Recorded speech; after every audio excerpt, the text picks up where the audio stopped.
दोस्तों, पिछले एपिसोड में हमने देखा रुपये की गिरावट और एआई की चिप भूख, ये दो चीज़ें मिलकर आपके फ़ोन की प्राइस बढ़ा रही हैं। लेकिन एक सवाल था जो बचा हुआ था, सरकार क्या कर रही है? मेक इन इंडिया का एक्चुअली क्या मतलब है कंज्यूमर के लिए? और सबसे इम्पॉर्टेंट, कब अगर कभी ये प्राइसेस नीचे आएंगे? आज वही जवाब ढूंढते हैं। पहले एक चीज़ समझो जो ऑलमोस्ट कोई नहीं जानता। जब भी कोई इंपोर्टेड फ़ोन इंडिया में आता है, उसके ऊपर 3 अलग अलग टैक्सेस लगते हैं, एक साथ नहीं, एक के ऊपर एक। पहले लगता है बेसिक कस्टम्स ड्यूटी, स्मार्टफोन्स पे ये है 20%। फिर लगता है सोशल वेलफेयर सरचार्ज, जो है BCD का 10%, मतलब टैक्स पे टैक्स। और फिर आता है IGST 18%।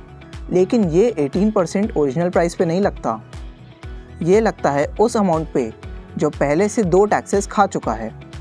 रियल एग्जाम्पल लो, मान लीजिए किसी फ़ोन की इंपोर्ट वैल्यू ₹50,000 है।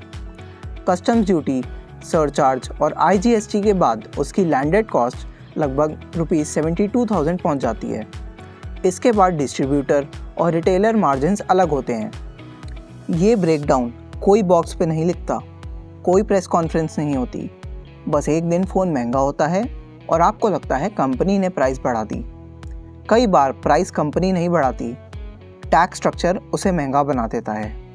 अब आते हैं उस चीज़ पे जो सबसे ज़्यादा गलत समझा जाता है, मेक इन इंडिया। आप सोचते हो ये तो इंडिया में बनता है, सस्ता होगा, लोकल है। नहीं होगा, और ये क्यों नहीं होगा ये समझना ज़रूरी है। एक ₹50,000 का स्मार्टफोन लो, उसके अंदर क्या है?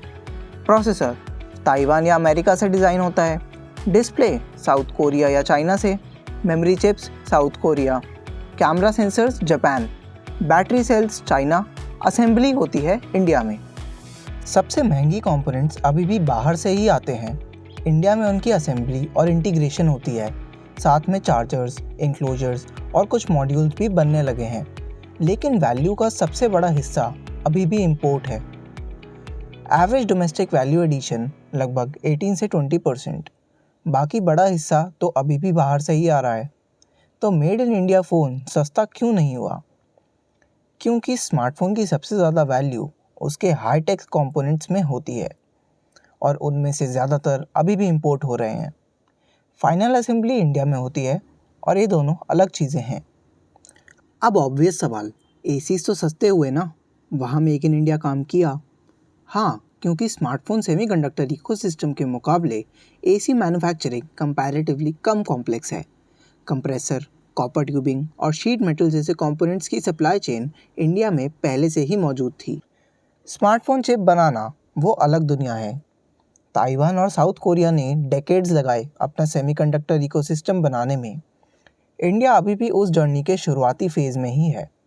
ये कोई फेलियर नहीं है, ये रियलिटी है। लेकिन इसका मतलब ये नहीं कि प्रोग्रेस नहीं हुई। और नंबर्स देखें तो पिक्चर का दूसरा हिस्सा काफ़ी इम्प्रेसिव है। तो सरकार क्या कर रही है? PLI scheme, production linked incentive के थ्रू कंपनीज को इंसेंटिव्स दिए जा रहे हैं इंडिया में मैन्युफैक्चर करने के लिए। नंबर्स इम्प्रेसिव हैं।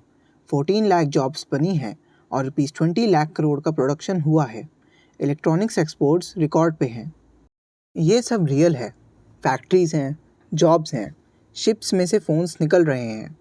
लेकिन एक कंज्यूमर के तौर पे जो सवाल मैटर करता है, क्या मेरे फ़ोन की प्राइस कम हुई? अभी तक नहीं, क्योंकि असेंबली आने से कुछ हद तक फ़र्क पड़ता है। Locally assembled phones imported finished units के मुकाबले कुछ सस्ता पड़ता है, लेकिन ड्रामेटिक डिफरेंस नहीं होता। जब तक हाई वैल्यू कंपोनेंट्स इंडिया में नहीं बनने लगते, इंपोर्ट डिपेंडेंसी काफ़ी हद तक बनी रहेगी। और जब तक वो नहीं हटेगी, ग्लोबल चिप प्राइसेस, रुपी फ्लक्चुएशन, ये सब आपकी पॉकेट पे सीधा असर करते रहेंगे। असेंबली आई, मैन्युफैक्चरिंग अभी भी बाकी है। सीधा जवाब, अगर करंट ट्रेंड्स जारी रहे तो अगले 12 से 18 मंथ्स में स्मार्टफोन प्राइसेस में किसी बड़ी गिरावट की उम्मीद कम दिखती है। AI की चिप डिमांड अभी भी ख़त्म नहीं हुई, बल्कि बढ़ रही है। रुपी स्टेबल नहीं हुआ, कंपोनेंट इकोसिस्टम मैच्योर नहीं हुआ। 3 साल का होराइजन, स्टेबलाइजेशन पॉसिबल है। क्रैश नहीं, मतलब फ़ोन उतने ही प्राइस में बेटर स्पेक्स देगा, लेकिन स्टिकर प्राइस ड्रामेटिकली नहीं गिरेगी। लॉन्ग टर्म 5 से 10 इयर्स अगर इंडिया का कंपोनेंट मैन्युफैक्चरिंग प्लान काम किया तो मीनिंगफुल रिलीफ आ सकता है, लेकिन ये डेकेड लॉन्ग स्टोरी है, 12 महीने की नहीं। और एक चीज़, श्रिंकफ्लेशन इन टेक, ये ऑलरेडी हो रही है। कई ब्रांड्स कॉस्ट कंट्रोल के लिए डिस्प्ले, बिल्ड क्वालिटी या कैमरा जैसे कंपोनेंट्स में कॉम्प्रोमाइज़ कर देते हैं। स्टिकर प्राइस वही रहती है, लेकिन जो फ़ोन आपको मिलता है वो पहले जैसा नहीं होता।